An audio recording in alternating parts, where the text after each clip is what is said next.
नमस्कार, दिन भर की बड़ी खबरों में आपका स्वागत है। मैं हूं आपके साथ सुनीता तिवारी। आज के इस बुलेटिन में हम बात करेंगे, कांग्रेस ने फिर किया पीएम मोदी की मां का अपमान। बीजेपी जेडीयू ने कहा बदला लेगा बिहार।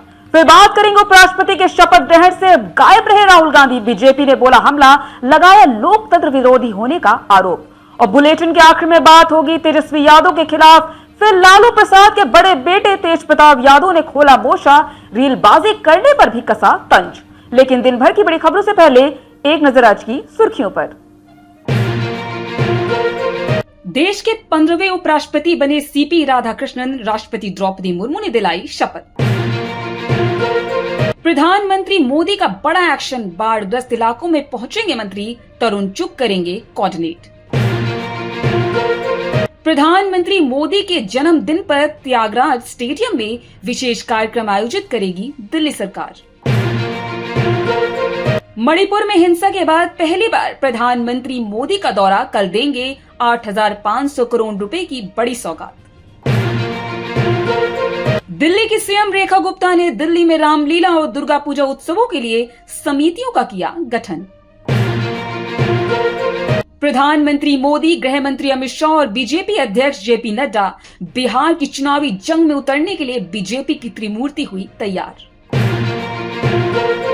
सुप्रीम कोर्ट ने पटाखों पर बैन को लेकर अहम टिप्पणी की है। एक मामले की सुनवाई के दौरान सुप्रीम कोर्ट ने कहा अगर पटाखों पर प्रतिबंध लगाना ही है तो पूरे देश भर में पटाखों पर प्रतिबंध लगाना चाहिए।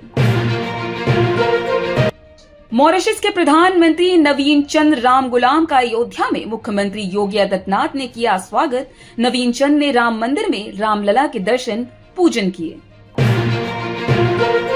नेपाल का जेनजी आंदोलन, हिंसा में अब तक 51 की मौत। सुशीला कार्की के हाथों में होगी सत्ता की कमान।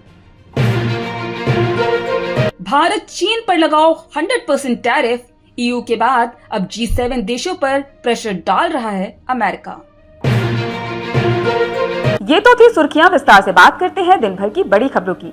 एक तरफ भारत का लोकतंत्र अपनी मजबूती का परिचय दे रहा है तो दूसरी तरफ कुछ सियासी पार्टियां खोखली राजनीति में लगी हुई हैं। बिहार कांग्रेस ने प्रधानमंत्री नरेंद्र मोदी और उनकी मां को लेकर सोशल मीडिया पर एक वीडियो अपलोड किया है। ये वीडियो AI से बनाया गया है। वहीं अब इस वीडियो पर विवाद खड़ा हो चुका है। सोशल मीडिया पर ज्यादातर लोग इस वीडियो को लेकर कड़ी आपत्ति जता रहे हैं। बीजेपी ने इसकी निंदा की है, लेकिन कांग्रेस अभी तक इसे हटाने के मूड में नहीं दिख रही है। इसी वीडियो के लिए बीजेपी ने सीधे राहुल गांधी पर निशाना साधा है। बीजेपी ने आरोप लगाया कि राहुल गांधी के कहने पर पीएम मोदी की मां का अपमान किया जा रहा है। आइए जानते हैं इस रिपोर्ट में क्या रहा भाजपा का पलटवार।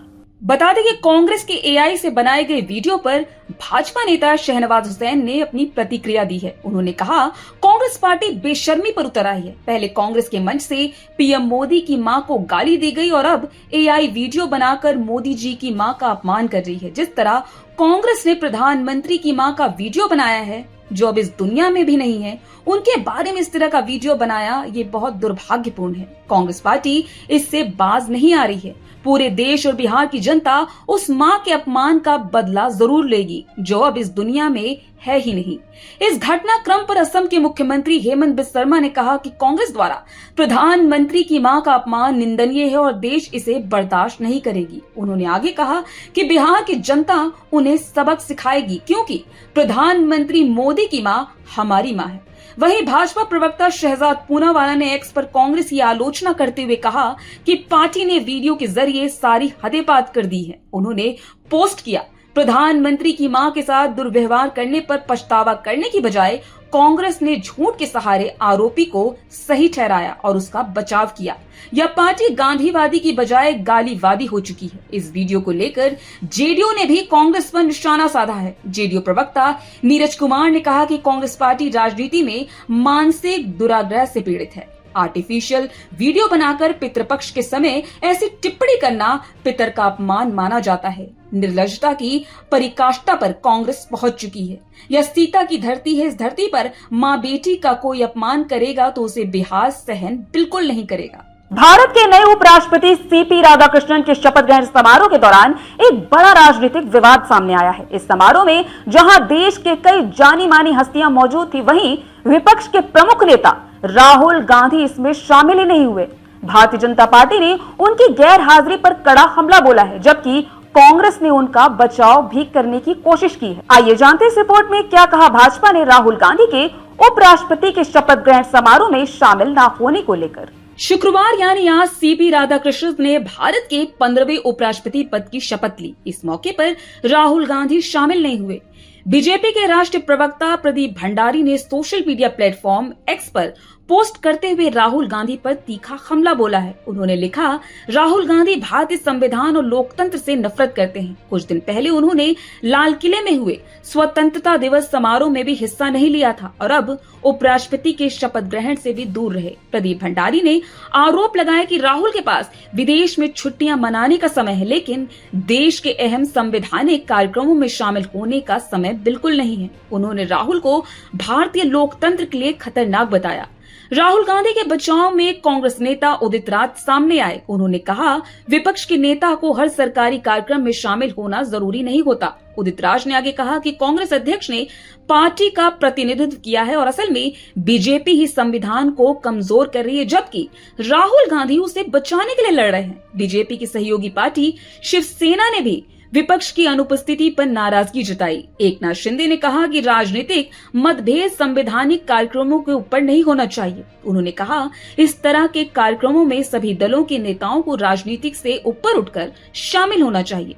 बता दें कि आज राष्ट्रपति द्रौपदी मुर्मू ने सीपी राधाकृष्णन को उपराष्ट्रपति पद की शपथ दिलाई। राधाकृष्णन ने विपक्ष सामर्थी उम्मीदवार बी सुदर्शन रेड्डी को 152 वोटों से हराया था। राधाकृष्णन इससे पहले महाराष्ट्र के राज्यपाल भी रह चुके हैं। वे अब 11 सितंबर 2030 तक उपराष्ट्रपति पद पर रहेंगे।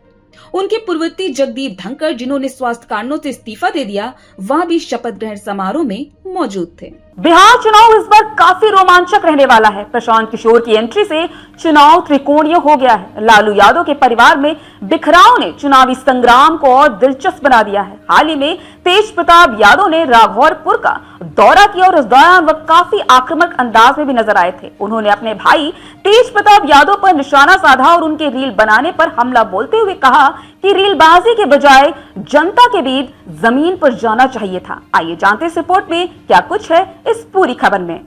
बता दें कि राघोपुर की सीट से तेजस्वी यादव विधायक है और उन्होंने पिछले दोनों चुनाव इसी सीट से लड़े थे। इस बार भी माना जा रहा है कि तेजस्वी इसी सीट से चुनाव लड़ेंगे। इस बीच उनके बड़े भाई तेज प्रताप यादव राघोपुर पहुंचे और यहां उन्होंने समर्थकों और आम लोगों से मुलाकात की। उन्होंने बाढ़ प्रभावित लोगों से मुलाकात की और राहत सामग्री का वितरण किया। तेज प्रताप यादव ने राघोपुर का दौरा कर बड़ा संदेश देने की कोशिश की। दरअसल यह लालू परिवार की एक तरीके से विरासत वाली सीट है। इस सीट से 3 बार राबड़ी देवी विधायक रही और अब पिछली 2 बार से तेजस्वी यादव यहां से विधानसभा पहुंचे हैं। राघोपुर पहुंचकर तेज प्रताप यादव ने बड़ा राजनीतिक संदेश देने की कोशिश की है। उन्होंने बाढ़ पीड़ितों से मुलाकात की और कपड़े, राशन, दवाइयां जैसी चीजों का वितरण किया। अपने दौरे के बाद उन्होंने तंज कसते हुए कहा कि बाढ़ पीड़ितों की परवाह ना तो बिहार सरकार को है, ना ही इलाके के सांसद विधायक को। तेज प्रताप ने दौरा कर बिहार सरकार पर हमला बोलने के साथ तेजस्वी यादव पर भी इशारों में तंज कस ही दिया। उन्होंने ऐसा संदेश देने की कोशिश की है कि राघोपुर की परवाह करते हैं और वह वाकई में जनता के साथ हैं। इसके अलावा उन्होंने राघोपुर से चुनाव लड़ने की अटकलों को भी बढ़ा दिया है। हालांकि अब तक उन्होंने खुले तौर पर नहीं कहा कि वह इसी विधानसभा क्षेत्र से चुनाव लड़ेंगे। पार्टी और परिवार से निकाले जाने के बाद उन्होंने ऐलान किया था कि वह महुआ से चुनाव लड़ेंगे। तेजस्वी यादव का लहजा अब तक अपने बड़े भाई के लिए सख्त नहीं रहा, जबकि तेज प्रताप धीरे धीरे तल्ख होते जा रहे हैं। तेजस्वी के वायरल रील पर हमला बोलते हुए उन्होंने कहा था, किसी को डांस करने का मन है, नाच रहा है तो हम क्या करें, हम किसी को रोक थोड़ी सकते हैं। रील बनाना है तो रील बनाएं, डांस करना है तो करें। सरकार और विधायक कुछ काम नहीं कर रही तो हम लोगों के बीच जाकर काम कर रहे हैं। तो आज इस बुलेटिन में इतना ही। आप देखते रहिए दी लोकसभा।